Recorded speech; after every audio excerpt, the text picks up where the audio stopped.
do profeta Abacuque, versículo 2, diz assim: ouvi, Senhor, a tua palavra e temi. Aviva, ó Senhor, a tua obra no meio dos anos.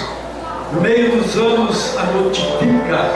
Na ira lembra-te da misericórdia. Amém. Até aí, queridos. Sente-se, nós vamos liberar nossas crianças. Vamos liberar nossas crianças. As crianças estão liberadas. Vocês vão liberar também.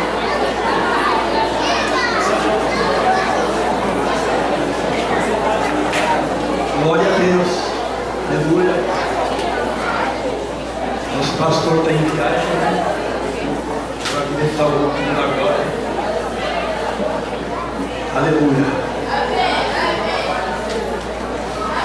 Queridos,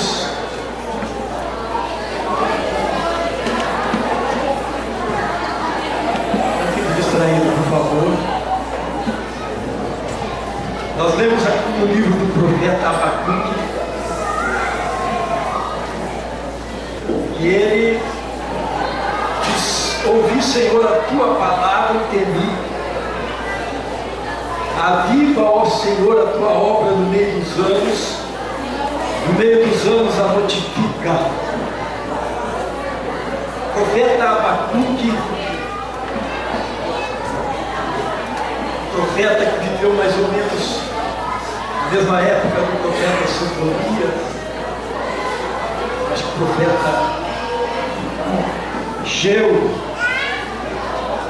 Esse livro foi escrito mais ou menos no ano 600 a.C., 674, escrito pelo próprio Abacuque, e é uma conversa do Abacuque com Deus. Segure o texto, queridos, não fique lendo, senão não prego, não lê, e é bom segurar o texto. Veja você lê, marca. É uma conversa do profeta Abacuque com Deus. Ele faz algumas queixas por causa do pecado,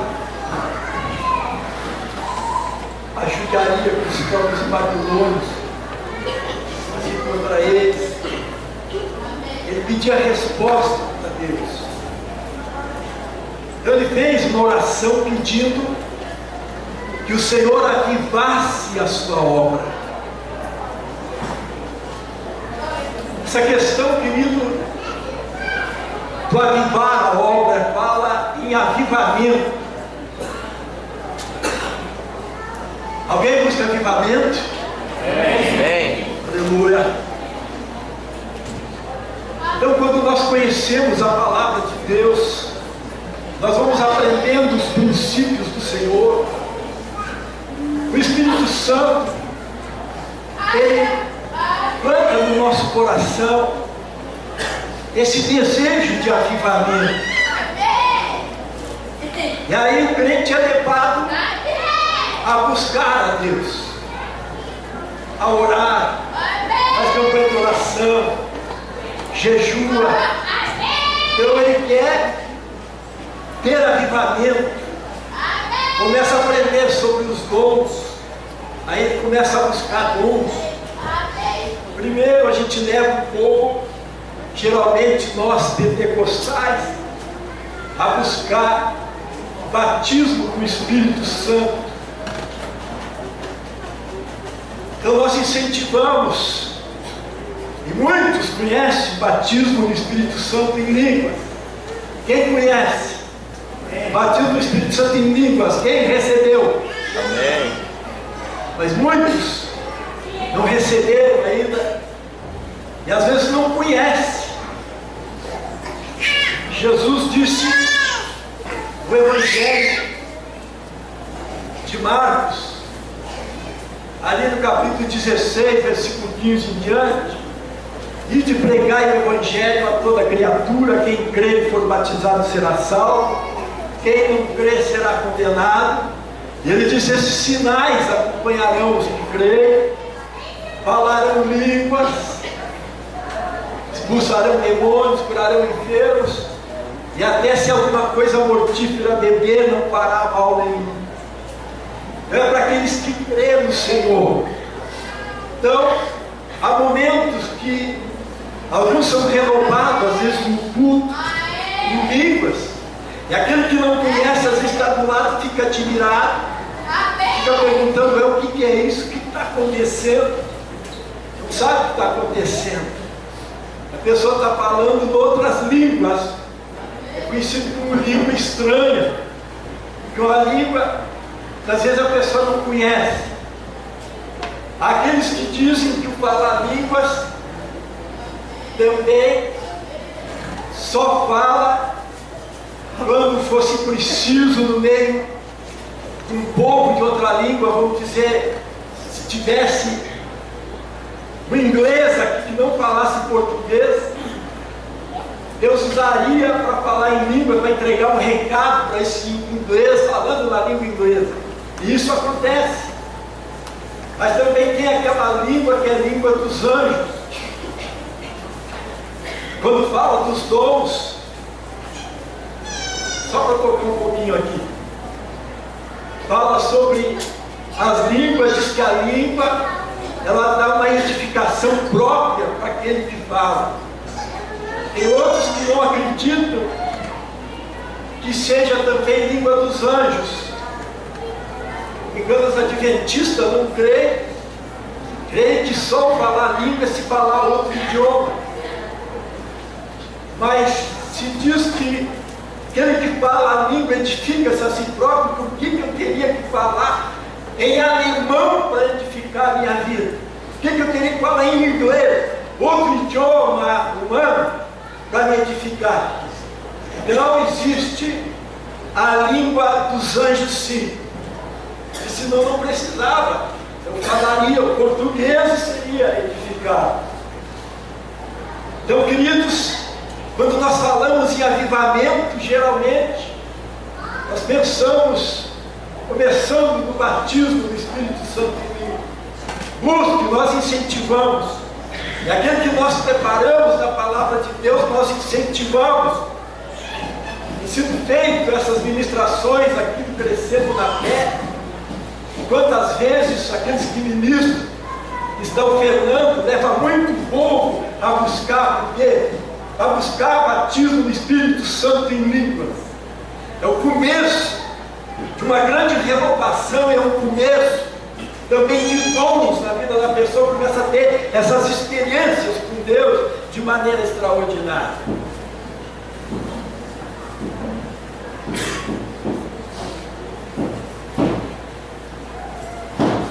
Eu era metodista aqui no Brasil. Não conheci metodista que fosse pentecostal. Essa palavra pentecostal, querida, é por causa da festa das colheitas, que se chamava Pentecoste. E o Espírito Santo foi derramado lá quando o Senhor Jesus disse para eles permanecer em Jerusalém, até que do alto sejais revestidos de poder. Então veio o Espírito Santo sobre eles no dia de Pentecostes, e ficou os pentecostais. Aí é uma festa das colheitas dos judeus, né? Então foi neste dia que foi o derramamento do Espírito Santo ali em Atos 2, 42 por ali, né? Foi visto língua de fogo sobre cada um. Eu era da igreja metodista, tá? Metodista não era incentivado a buscar o batismo do Espírito Santo. Falava da obra do Espírito Santo, mas não tinha essa essência que nós chamamos pentecostal. Soube que no Chile tinha uma grande igreja metodista que era pentecostal. Os Estados Unidos geralmente são pentecostais, mas aqui no Brasil não é comum os metodistas ficarem batidos do Espírito Santo. Então, quando eu cheguei na Igreja Brasil para Cristo, fui batizado na Igreja Brasil para Cristo 23 de outubro de 1966, toda a família. 3 meses na Igreja Brasil para Cristo, fui ensinado a buscar poder do alto eu recebi o batismo do Espírito Santo com variedade de línguas. Então foi extraordinário na minha vida. Houve assim grande despertamento, porque acontece o despertamento. Eu incentivo aquele que é batizado no Espírito Santo em línguas, não ficar 4 dias sem ser renovado. Todos os dias tenha esse encontro com Deus. Aleluia. Porque é preciso manter essa chama preciosa no coração. Hoje quero falar um pouco sobre este avivamento, é a palavra que eu tenho hoje para você. Então, épocas de avivamento foi vivido em muitos e muitas épocas. Deus levantava alguém e trazia um avivamento em determinado lugar, em determinadas nações. Houve muito avivamento na Europa. Hoje a Europa está passando fracasso muito grande. Inclusive, em lugar como a Inglaterra, eu tive informação que eles já não creem que há poder no sangue de Jesus. E nós cremos, e esta igreja crê que há poder no sangue. Glória a Deus! Então, um fracasso muito grande, as igrejas esvaziando, inclusive as católicas. Eu estava ouvindo o bispo católico dizer a respeito, inclusive as igrejas católicas também estão perdendo muito os membros. Então há caos na vida espiritual na Europa. E aqui no Brasil nós temos uma movimentação muito grande dos evangélicos. Depois nós vamos falar um pouquinho nisso, mas eu continuo dizendo que cada época Deus levantava alguém que começava a buscar a Deus, e eles faziam um movimento muito grande, ganhando almas. Era derramamento do Espírito Santo de maneira muito extraordinária. Pessoas que se levantavam contra as doutrinas erradas. No caso do reformador Lutero, de 1483 a 1546, quando ele apresentou as 90 teses lá, foi isso na Igreja Católica, e se levantaram contra ele. Geralmente, quando alguém fazia isso, era lançado numa fogueira, era morto. Não me engano, Jerônimo Savonarola foi morto na fogueira. Começou a pregar contra o pecado do padre, foi feito, considerado herege, se levantou contra algumas doutrinas católica romana, fizeram uma fogueira e jogaram ele dentro da fogueira.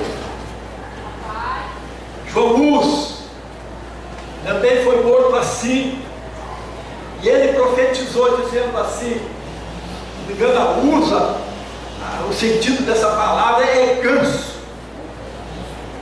E ele disse: vocês estão matando um ganso, mas daqui a 100 anos vai surgir um cisne, e esse vocês não vão poder matar. 102 anos depois levanta Martinho Lutero, e esse não conseguiram matar na fogueira. Então foi a profecia de João Hus que pregou essa profecia antes de ser morto na fogueira. Mas o Evangelho, queridos, não para, porque o Senhor Jesus, Ele move o coração de alguém. Tiver que levantar alguém da sarjeta, alguém que a sociedade despreza, Deus levanta, derrama o Espírito Santo sobre ele, e ele vai fazer a obra de Deus, porque a obra de Deus não termina nunca. Glória ao nome de Jesus.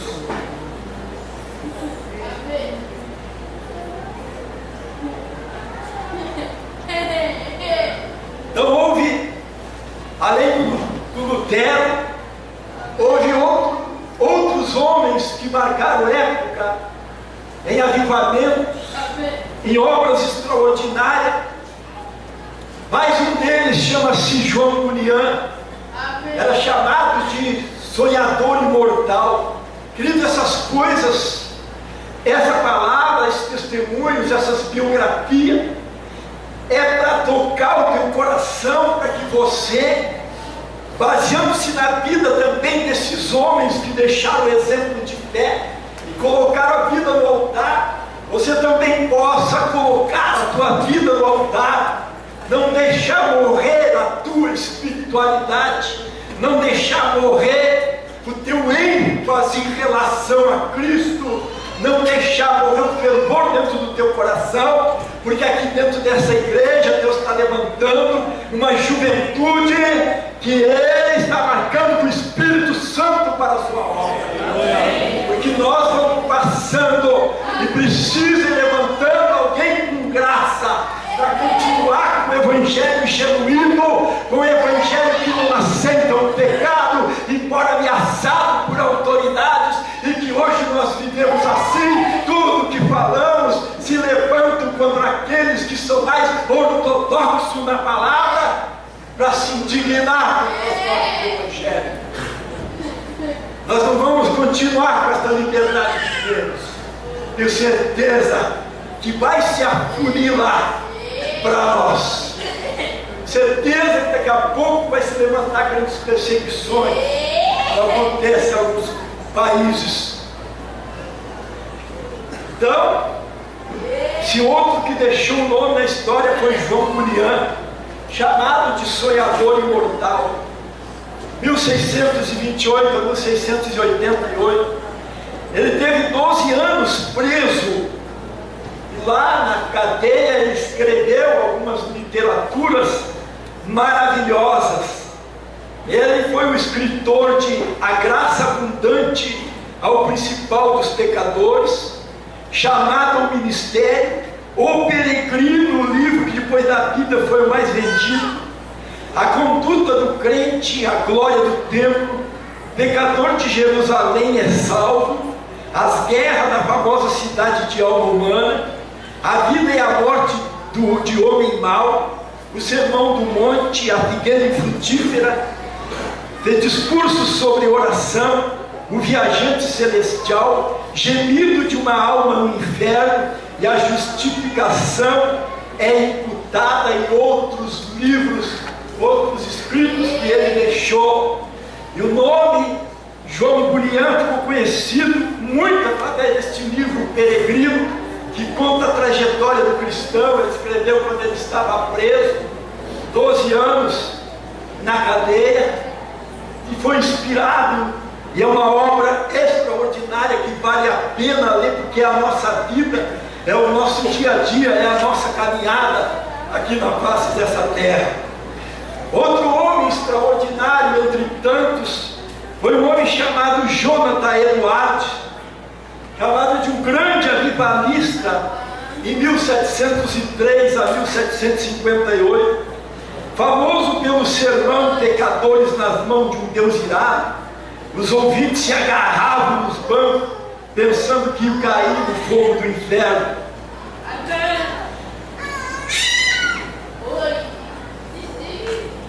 Aonde se falava a língua inglesa, era considerado o maior erudito desde os dias do apóstolo Paulo e de Agostinho.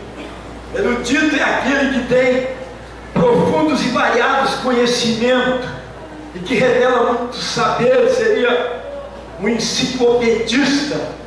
Então ele era considerado um dos maiores eruditos depois de Paulo e de Agostinho. Um homem nas mãos de Deus extraordinário, um avivalista considerado de grande avivamento. Uma outra biografia maravilhosa que eu quero passar para você.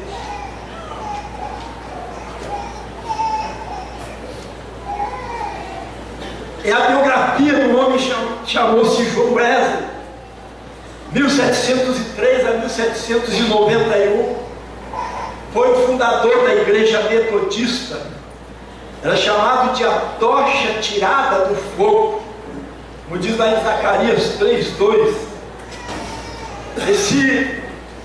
A história desse homem, a casa dele, da família dele, eles eram 19 irmãos, ele era o 15º. Pegou fogo, casa do pai dele, se não me engano, chamava-se Samuel Wesley. Todos saíram e aquele menino, João Wesley, ficou, estava dormindo. Aí quando acorda, aquela chama muito grande na casa, ele sobe numa mala, perto da janela, o menino, de 5 anos. E aí os vizinhos viram aquilo e um foi seguindo no ombro do outro, conseguiram puxar ele pela janela. Então disse que foi um milagre, foi um homem extraordinário, era chamado de a tocha tirada do fogo, também foi tirado do meio do fogo pelos vizinhos. E foi uma tocha tirada do fogo nas mãos de Deus. Esse homem, a história dele é a seguinte: ele pregava 780 vezes no ano. Era um homem de uma aplicação extraordinária na presença de Deus. Ele fazia mais de 7.000 quilômetros por ano para alcançar os pontos de pregação. Escreveu uma gramática hebraica. Escreveu outra gramática em latim, e outra em francês e outra em inglês. Serviu por muitos anos como redator de um jornal de 56 páginas. Revisou e publicou uma biblioteca de 50 volumes, reduzindo para 30 volumes. Escreveu um livro sobre filosofia natural. Compilou uma obra de 4 volumes sobre história da igreja.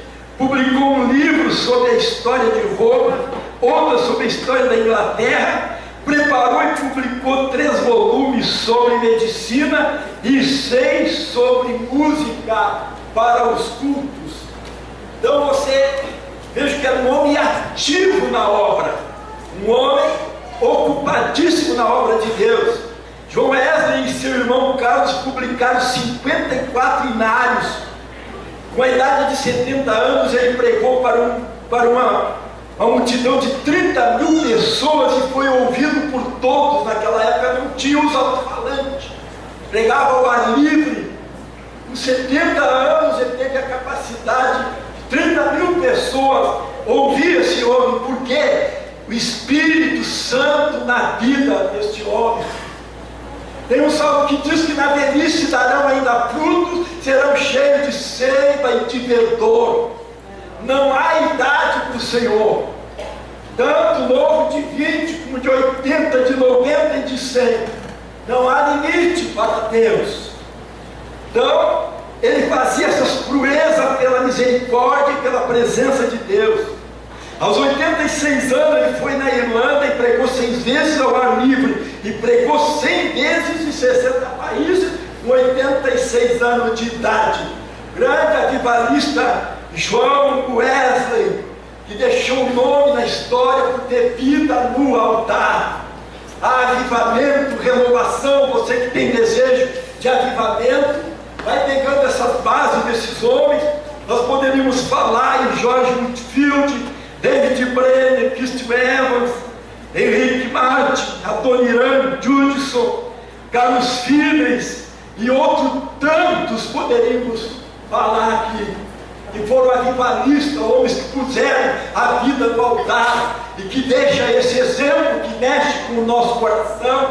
E é muito bom ler a história desses homens, porque você vai ser tocado pelo Espírito Santo, você vai ser movido a pôr a tua vida no altar e a ser comprometido com Deus.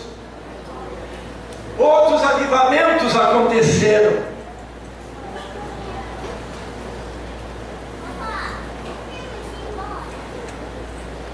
Teve um avivamento chamado Avivamento da Rua Azusa, que foi nos Estados Unidos, liderado pelo pastor William Joseph, de 1906 a 1915, durou este avivamento. Um homem de origem africana. Deus usou muito os de origem africana para avivamento. Então havia batismo do Espírito Santo, e a igreja começou a ser criticada. Criticavam este homem por comportamentos e escândalos. pelos movimentos do Pentecoste, provavelmente, pelas línguas. Muitas vezes as pessoas ficam pulando, saltando de alegria do Espírito Santo. Então ele era muito criticado, este pastor, filhos de escravo, e que Deus usou poderosamente. Era criticado também porque ele abriu a igreja, os brancos entravam lá junto com ele, e era criticado por isso. Mas ele continuou firme no seu propósito de vida no altar. Inclusive, este avivamento da Rua Azusa é o principal catalisador para a propagação do pentecostalismo no século XX. O que é avivamento para você? O que é avivamento para você? Avivamento é falar em línguas. O que é avivamento? É quando nós jubilamos aqui saltando, esse movimento que nós fazemos é avivamento. O que é avivamento para você?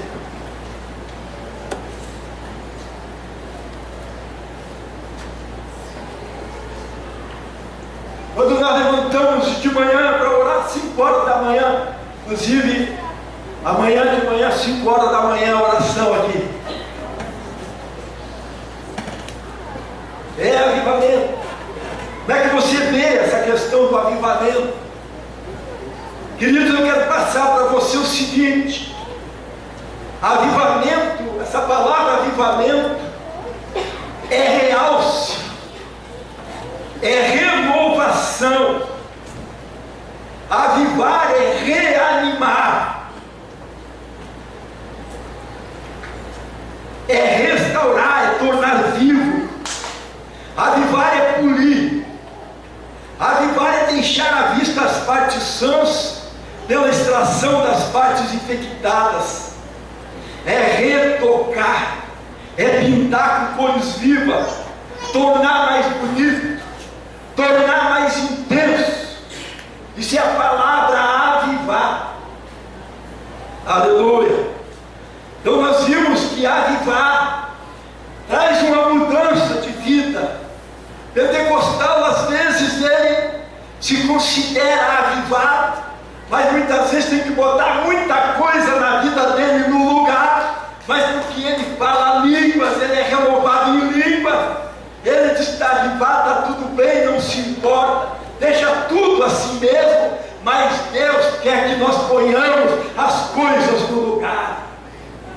Como eu conheci mulheres crentes que deixavam lá, saíam o dia inteiro e diziam: estou fazendo a obra de Deus, fazia visita de uma casa para outra, e a casa ficava tirada, e ela dizia que estava trabalhando na obra do Senhor. Isso está errado, porque em primeiro lugar tem que pôr a sua casa em ordem, para depois esse trabalho ser aceito na presença de Deus. Aleluia.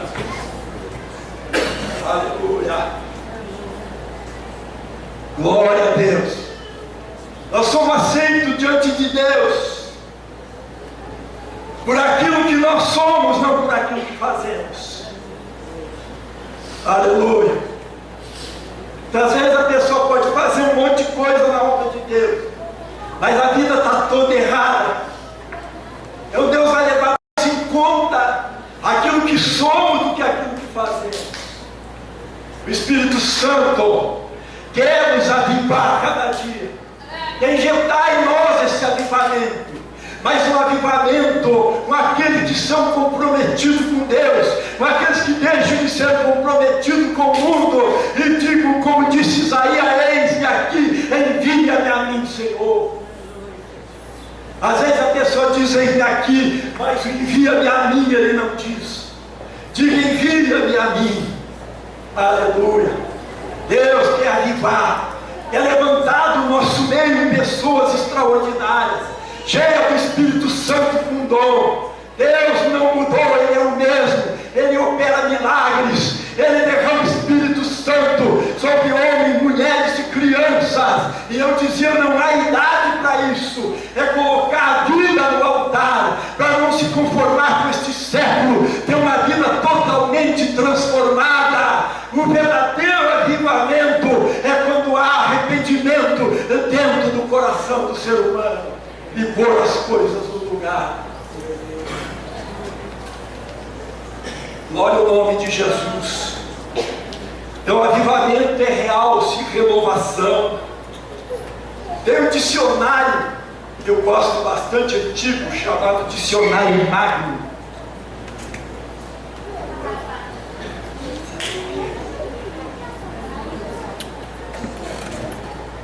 Alô? Dicionário Magno. Inclusive ele fala do avivalista. Não é avivalista com L, com LH. Avivalista. Diz assim: aquele que nas igrejas evangélicas realiza intensas pregações a fim de renovar a fé dos fiéis. Eu acho esse dicionário uma maravilha. Então, quando ele fala, esse dicionário avivar, ele diz assim: deixar à vista, isso é, animar, restaurar, tornar vivo, polir, deixar à vista as partes sãs pela extração das partes infectadas. O Espírito Santo quer fazer isso, tirar as partes infectadas. O mundo vai infectando muito o coração dos crentes, através da música, através de mensagens televisivas, através de literatura. O diabo vai entrando dentro de muitos corações e vai inflamando, e muitas vezes vem para a igreja com a cabeça cheia de um monte de coisa errada e quer que o pregador transmita graça, renovação do Espírito Santo, quando o coração dele está congestionado, quando o coração dele está cheio de coisa errada, a mente está congestionada, mas o Espírito Santo quer limpar, nos dando a graça da renovação da nossa mente. Por isso, no capítulo 12 de Romanos, Paulo aconselha dizendo: não se conformem com esse século, mas renovai-vos pela renovação da vossa mente. E isso é nós que temos que fazer, com base na palavra de Deus, pedindo o apoio do Espírito Santo, porque a transformação começa na mente humana. Quando falamos coração, nós estamos falando na mente humana, porque o coração trabalha junto, é a mente que transmite para o coração um monte de coisa, um monte de emoção dentro da nossa mente. Aleluia, glória, glória, glória. Avivalista também é chamado de despertamento.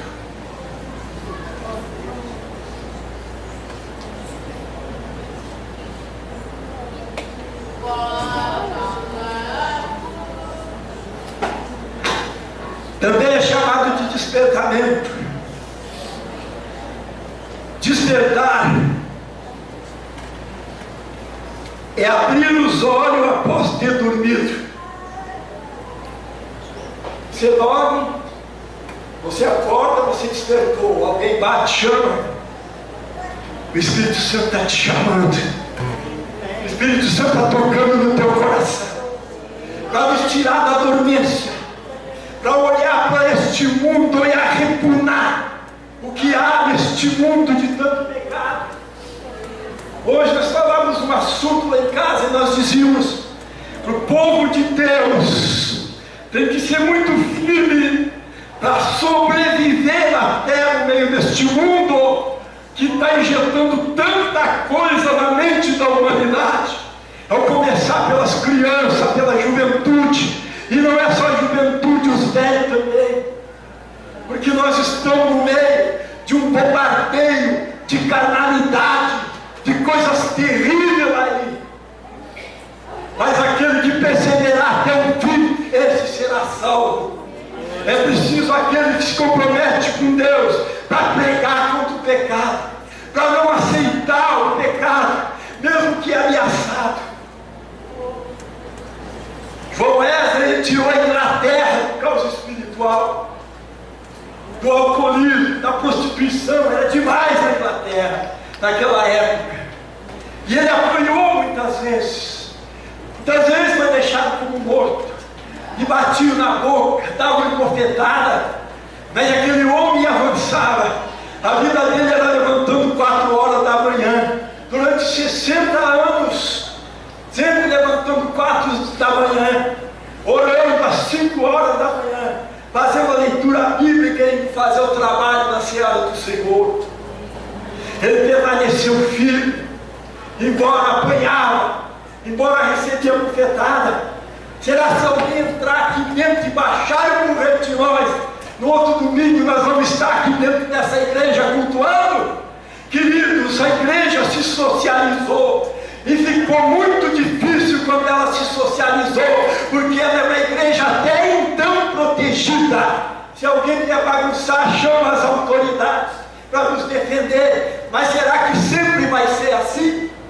Quando não tínhamos a proteção, quando não éramos socializados, parece que nós éramos à margem da sociedade. A vida espiritual da igreja era outra, porque não se atirou no sossego. Hoje nós nos atiramos no sossego. Hoje tudo é moleza para nós. Até para nós irmos culto neste lugar, o ônibus nos pega na porta, traz na igreja, nos leva para casa. Quem tem carro, quem não tem, quantos moram na carona. Nossa igreja que tem um ônibus que busca e leva. Aleluia. Glória a Deus. Então, queridos, muitas vezes entra a mornidão no coração do crente, porque qualquer coisinha ele não se mexe. Qualquer nuvem que está aparecendo no horizonte vai chover, ele não se mexe para a igreja. Quando lá no mundo nós nos mexíamos, chovia um canivete e assim mesmo, porque tinha marcado encontro com alguém. Mas agora você não marcou encontro com homem nem com mulher, você tem marcado encontro com o sumo pastor do rebanho, em Jesus Cristo Salvador. Aleluia. E esse é o Senhor que injeta a sua graça, seu poder no interior do nosso coração, para que nós não venhamos nos encolher, para que não venhamos parar no caminho, para que não venhamos parar abrindo o coração para tudo que há em mundo. O Senhor quer nos fortalecer na sua graça. Por isso, nessa palavra, para avivar a sua obra, para que a igreja fique firme nos últimos tempos, porque vem tempos difíceis aí, e a igreja precisa estar com a casa edificada sobre a rocha.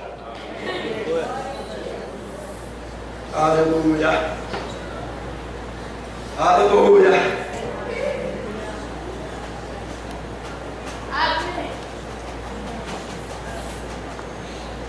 Glória a Deus.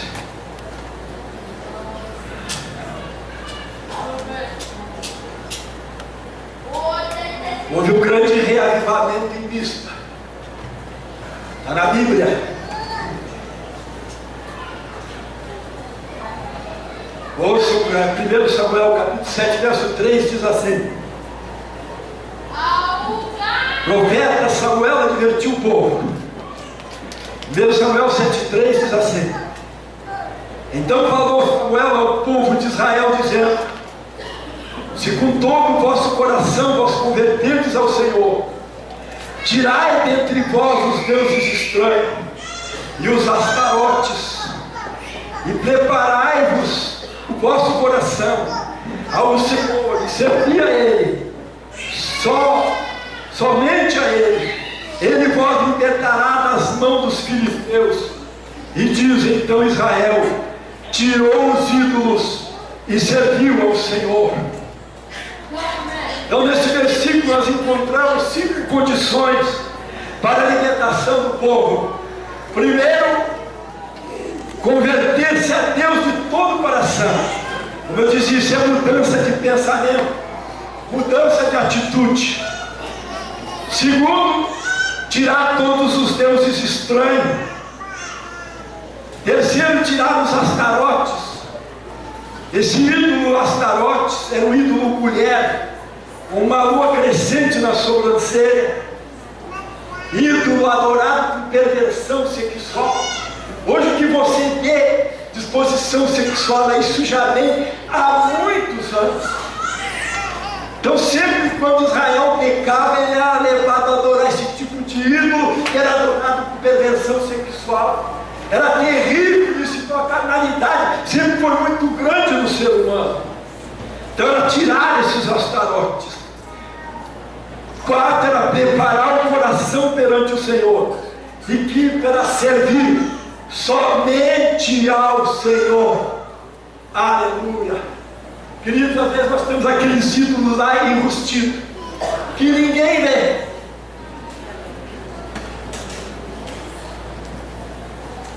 Às vezes até é ídolo mesmo. É o ídolo que nós guardamos lá da vovó, que a vovó deixou a de estimação dela, nós guardamos lá no armário. Essa era a santinha da vovó. Nós guardamos lá dentro de casa. E outra vez o ídolo pode ser um ser humano que está dentro do coração de alguém, que está cativado, ele guarda ali como um ídolo ali dentro do coração. Mas o Senhor vem e o Senhor quer te ajudar. Aleluia. Esses sentimentos às vezes aparecem no coração de muitos. Nós não te criticamos por isso, mas nós dissemos: Deus quer te dar vitória.